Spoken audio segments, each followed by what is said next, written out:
অনেকেই কথায় কথায় বলে আজীবন থেকে যেও। এই আজীবন মানে কতখানি, কত দিন, কত মাস, কত বছর? এই আজীবন কিন্তু কখনোই সারা জীবন হয় না। কনসেপ্টটাই ভুল। ছলো ছলো চোখ কিংবা সমুদ্র সমান খুশি নিয়ে কারো জন্য একটা বিকেল অপেক্ষা করার পরও যদি সে না আসে, তাহলে মারাত্মক অভিমান হয় না? কারণ ওই মুহূর্তটায় আপনি সেই মানুষটাকে ছাড়া আর কিচ্ছুটি চাইছেন না। অতএব আমাদের কাছে ওই মুহূর্তটা কিংবা ওই বিকেলটা গোটা একটা জীবনের সমান। মানুষ এইভাবেই মুহূর্তে বাঁচে, মুহূর্তকেই আজীবন নাম দিয়ে দেয়।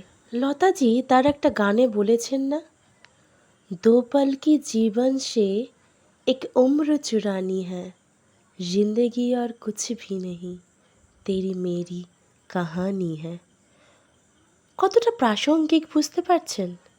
আসলেই তো কারো কাছে সারাটা জীবন নেই, কাল আমরা দেখিনি।